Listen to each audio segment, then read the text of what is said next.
Welcome back to another episode of Theology on the Go. We're in our final week of the Mandela effect. And once again, joining us is Adam King. Adam, how are you doing? Doing pretty good. How about you, Drew? Good. So for those that may not have joined us any of the other weeks, we want to welcome you to this. Encourage you to go back and watch some of the others.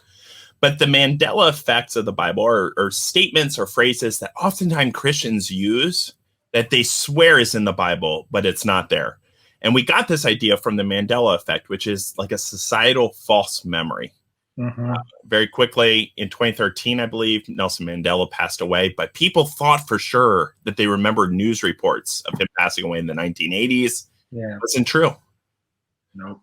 And so, Adam, I don't know if you have another cultural example of a Mandela effect that you can trip me up with. How do you spell Fruit Loops? Like any person would spell it, Fruitloops. Yeah, that is not how Fruit Loops is spelled. Froot. Wow. Loops. I guess they wanted that like similarity between Fruit and Loops, and they were willing to just be terrible spellers. So I should have known something was up if we were talking about it as a Mandela effect. So, yes, of course. Well, so again, we're having these conversations about statements that people swear are in the Bible, but they're really not. And oftentimes are the opposite of what Jesus actually talked. And today we're going to be talking about the phrase, name it, claim it. Oh, boy. So, Adam, I want to hear, when have you heard this? What situations? Yeah. You hear some form of this if you are up late watching TV and goes past late night and you're still awake and it cuts to the televangelists trying to get you to send them money for a prayer handkerchief or something. Yeah, this name it, claim it concept. I hear in certain strains of Christian teaching. I also hear it a lot around people who get caught up in MLMs, multi-level marketing, which there's a ton of Christian MLMs, and I think they're all kind of rooted in this statement that people believe is scriptural. So basically, I think it's probably worth explaining for maybe someone who has never heard name it, claim it, what we're talking about, which is essentially this belief that, or the statement that if you you name what it is that you want, that you desire, and you claim it for yourself, like there's a name it and claim it, that God will provide it for you, that it'll be given to you. Yeah, as long as you have enough faith. And that's always the thing, right? Like, you have to be faithful. Enough faith. Yeah, you do the right things. You're following God's commands. You're not sinning, and you name it with enough faith, like a faith of a mustard seed, and you can move mountains, which is scriptural. That's in a way. It may be a misunderstanding of scripture a little bit, but yeah, name it, claim it. It's the God is genie.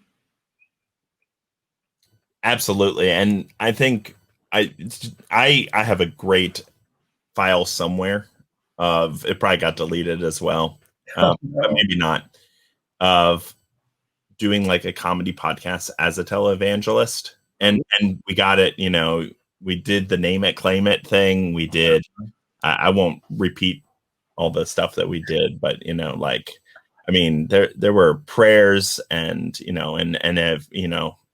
if I send you this $1, you're going to send me back a 50, depending on how faithful you are, right? Like, it's this kind of very prosperity gospel. It's slimy.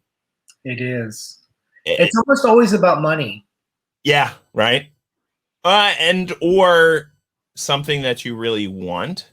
Yeah. And that's really where the harm comes in, right? And so we can talk a little bit about that in a minute. But there's a lot about money, and it's usually powerful people. As we're moving to why do people say it, what's behind it? It's a way of manipulation. Yeah, absolutely. Yeah, and I think I know one example of where this came up and reared its ugly head several years ago was, and if you remember that book, The Prayer of Jabez. Yes. Bruce Wilkinson, I think, was the author.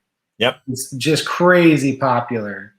And actually, if I remember correctly, that was crazy popular even outside of Christian kind of spheres. Like that was like that introduced people to Christianity in some spheres, which is just crazy to me. But this is a great example of where you take something that is from the Bible, you take a story, which is this story of this man named Jabez who had this prayer, and it was really simple. I have it here. And Jabez called on the Lord God of Israel, saying, "Oh, that you would bless me indeed and enlarge my territory, that your hand would be with me, and that you would keep me from evil, that I may not cause pain." And God granted him that request. And so I read that and go, that's a perfectly genuine prayer. And somehow this prayer of this man, this person who offer this prayer in a genuine space, an entire industry was built around this prayer, that if you would but name your need and wants and claim it, God would provide for that. It just blows me away, because, and we're going to get into this, but this is so antithetical to my understanding of the gospel of Jesus. It's just mind blowing. Yeah, and what's really interesting about it is that this really is 2 verses in Chronicles. So he must not have had that much influence. I mean, if you're really looking at the grand scheme of things, like, here's a side note in Chronicles. I mean, and who really reads Chronicles anyway? I mean, you really, if you're in seminary, I don't need to know who begot who. I don't read it in seminary. I never read it in seminary. So, funny story. I was a youth director, and I actually love pulling pranks on people. And so I went to the dollar store and found the King James version of Chronicles.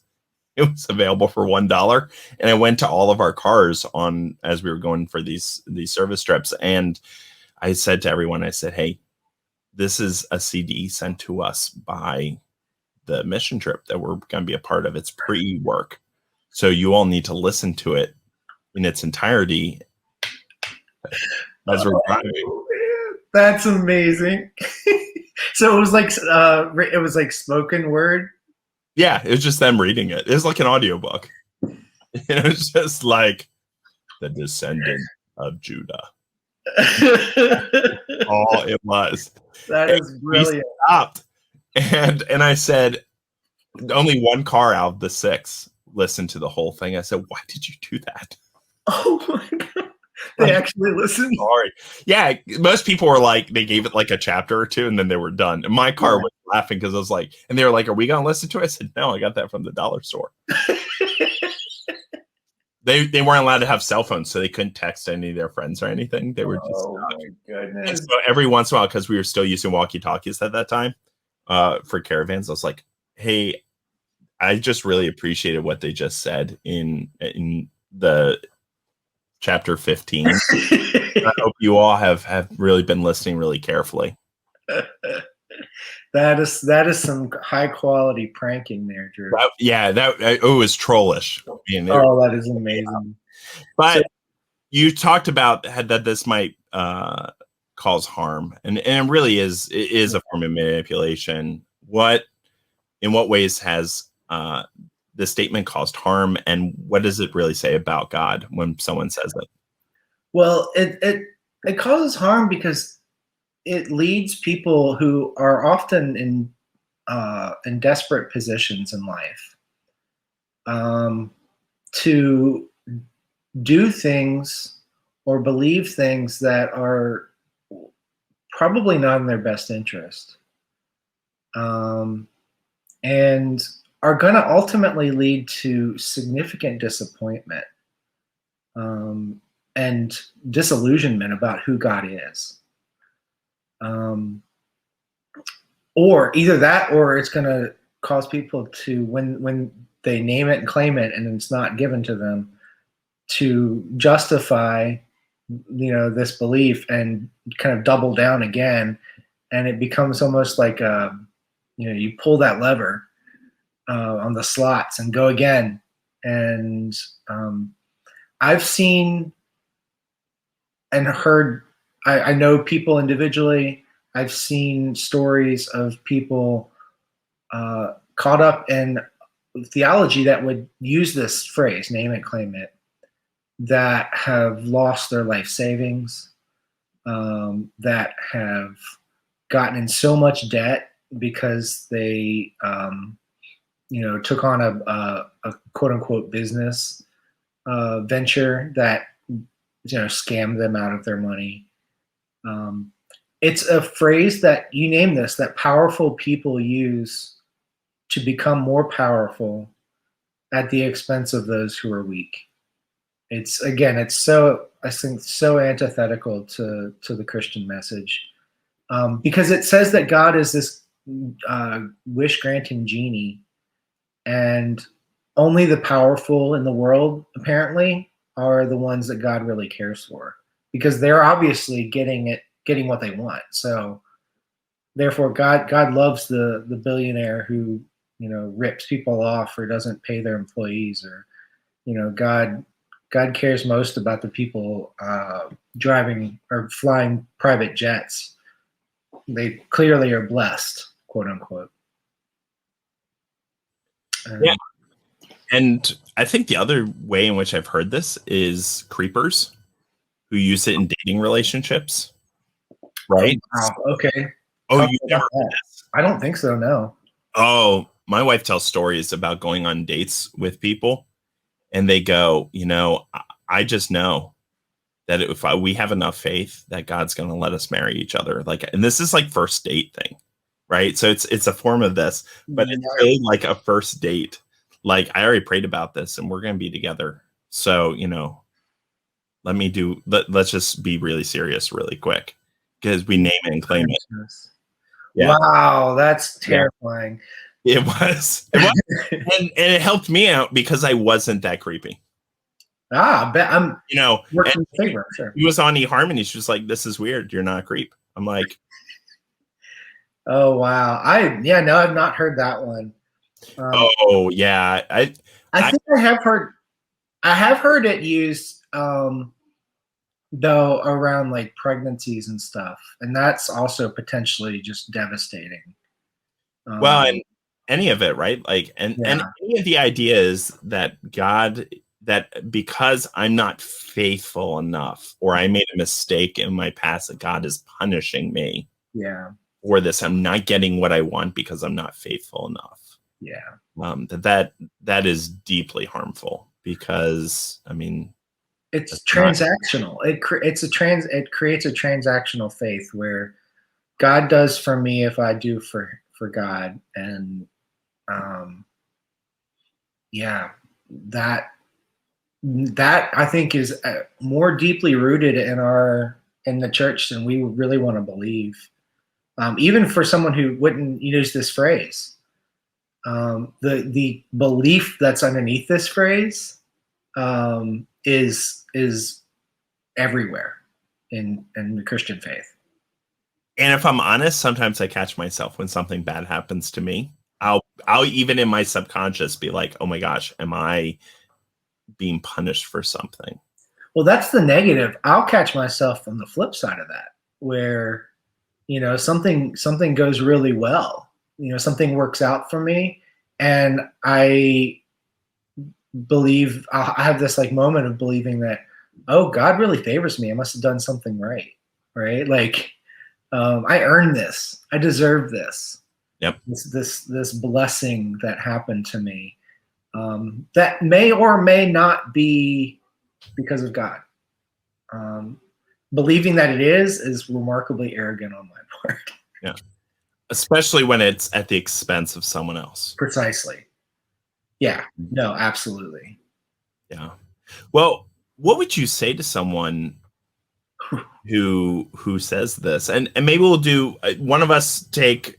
I'll let you pick. You can either do someone who is powerful, who is using this, or someone on the flip side who is saying it, but they're more the victim, I would say, of this kind of theology. I know that's a really difficult line, right? Like we're all at the same time can be oppressors and oppressed. You get this kind of saying. So I realize I'm oversimplifying things. Sure, but we have 20 minutes. So Facebook commenters, we have 20 minutes. All right, so we'll start with the powerful, because I think in some ways it's the easier. Well, in some ways it's the easier one to say. I would have no problem calling that person out in some way. Basically, one, I mean, the first way would be like, all right, well, what's your scriptural backing for this? Like, what? Right, you name it, claim it. Show me evidence that this is how God wants us to live. And I think the key here, and I found this is true in general. Whenever if I'm gonna call somebody out, I need to go in with a sense of humility on my own part, and so I think curiosity is a powerful tool in this case. Why do you believe this? Like, really, why do you? Can you demonstrate or show me? Tell me a story. Tell me what backs up this belief, and give space for a person to share that story, because the person that I may view as the powerful person or the oppressor may have genuine stories that back up their belief in this, and I would want to hear that. I would want to hear what it is that they've put their faith in, and see where that conversation goes. Now, if I see opportunities, I would want to see where. So, what's the flip side when things don't go well? What's happened in your life where it didn't turn out the way that you wanted? You didn't get what you wanted. How do you explain that? What's your understanding of that? I think those kind of conversations are much more effective than just being like, you're wrong, I'm right, Facebook comment, mic drop. Like, here's the scripture passage, boom, you're wrong. Because that's just as that kind of proof texting is just as problematic as quoting Chronicles. And saying, I'm just praying the same thing Jabez did, and God will provide for me too. So, yeah. So in that sense, I think conversation about like, all right, where did this come from? I think that's how I would approach it. Yeah, I would be much harsher, and I think you named how I would do it for someone who was depressed. But thanks for taking that. I think I would be much more harsh with someone in power. Okay. As I typically am. And I would probably still go at it the way you described, but I have a lot less empathy for people who are and I'm sure I'm speaking for you as well, but who are oppressing others. Like that needs to be called out. And more the systems that do it. Yeah. The humility is with individuals, but the systems is where it is. And the prosperity gospel is deeply harming. When people are really hurt, life savings are destroyed. Yeah. And it's not because you don't have enough faith. And I think for someone who says, is this happening to me because I did something wrong? I think just sitting in that space with them and saying, that's not it's not the God that I worship. Yeah. Let's look at some scriptures. Let's talk about just some things. And where did this come from? Because oftentimes that's something that is so ingrained in their spirit. Mm-hmm. It's so ingrained in our theology as a whole. I mean, I talked about earlier that I even internalize this at times. Yeah. But what does that really look like? Yeah. And how do we start peeling back the layers on that? But the important thing is the more you peel back, you have to be there to put it back together. You can't just blow up someone's worldview and then walk away and go, see ya. Yep. Yep. Absolutely. So what does Jesus and the Bible actually say about this? I know we've kind of danced around this, but we're almost at time. What would we name that Jesus says about name it and claim it? Well, Jesus has a lot to say about prayer, first of all. And he doesn't seem to have the way Jesus. So we actually did a sermon series before this on the Lord's Prayer. So the way Jesus taught us to pray, and you certainly, I don't see. I would have it. I'm hard pressed to see in there outside of "Give us this day our daily bread," which we looked at as being a remarkably simple, like, God, give us what we need. It's just not, give us this day exactly what we want. Um, so Jesus teaches us to pray a certain way that I think goes completely counter to this name it, claim it concept. But Jesus also had a few things to say about people ripping people off in a church setting. When he showed up at the temple and decided to flip some tables and whip money changers who were, taking advantage of people giving in the hopes of receiving. They were in many ways being another form of name it, claim it. You give your temple tax or your temple, gift, and then you would receive blessings in return. And Jesus didn't seem to have kind things to say about that. Well, and I think of someone like Zacchaeus, right? A tax collector who ripped people off. Yeah. And after meeting Jesus, he feels so guilty that he goes and pays back what he stole from people with interest. Yeah. Right. And so to have somebody who is in that space of collecting money and ripping people off, because that's what tax collectors did, and it was fully legal. Yeah, he wasn't doing anything He wrong. was just within his right to charge more and to receive that as his pay. Yep. But then to go back and say, you know what, after meeting Jesus, that was wrong. It was immoral, and I need to make things right. Yeah. As much as I can. I think that shows us that this is a bunch of trash. Yeah, over and over, we see people when they encounter Jesus, they give things up in order to follow Jesus, not become more wealthy. The one, and then the one person who decided to take take on that wealth was tragically Judas, right? Like, who thought that, I wonder if there was some of this belief rooted in his faith, this idea that if we're following God, then we should be prospering. We should be powerful. Jesus, take up a sword and let's clear these Romans out. Like, that's what that was what the Jewish people were naming and claiming. And Jesus had something different to offer, which was much more. And this is where there's that kind of, we were talking about the previous episode, there's a half truth.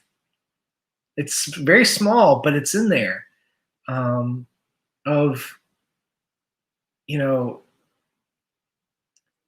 naming our trust in God does bring abundance, right? But it's not necessarily an abundance of material wealth. And it's not necessarily an abundance of even necessarily physical health or material prosperity. It's an abundance of life. And an abundant life can look very different than what we often think of. And I think more often than not, it does look different. It looks more like a growth in empathy, a growth in compassion, a growth in generosity, and a growth in faith, perseverance. So yeah, I don't see a lot of Jesus in the person who views faith as a way to get rich or become powerful.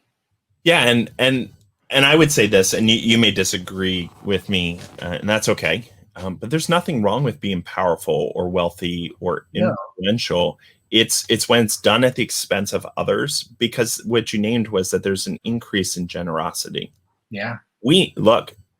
I'm a pastor. I've been a part of church funds. We need generous people of all kinds, and that's what community is. And it's not that they're worth more, and that's really what this is. This creates a hierarchy, right? Yeah. That the wealthier you are, the more important you are. Yeah.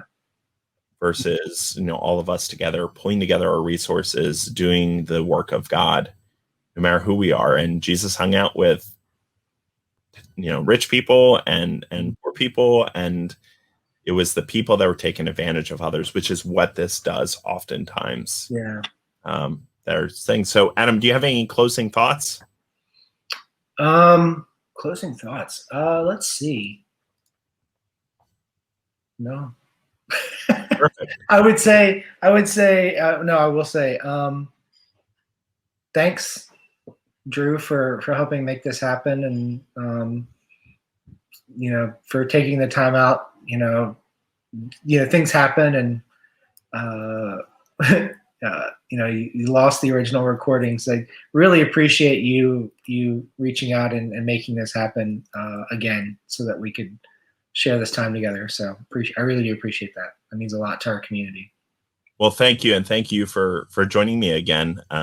My own error, but I also want to thank everyone who's watched each one of these, and for the amazing staff and community at Rise. And you all are awesome. And there's a reason why people from all over our conference point to Rise as a beacon of hope and love.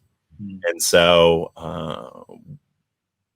support Rise, support the community, and whatever it is, let us just be able to come together.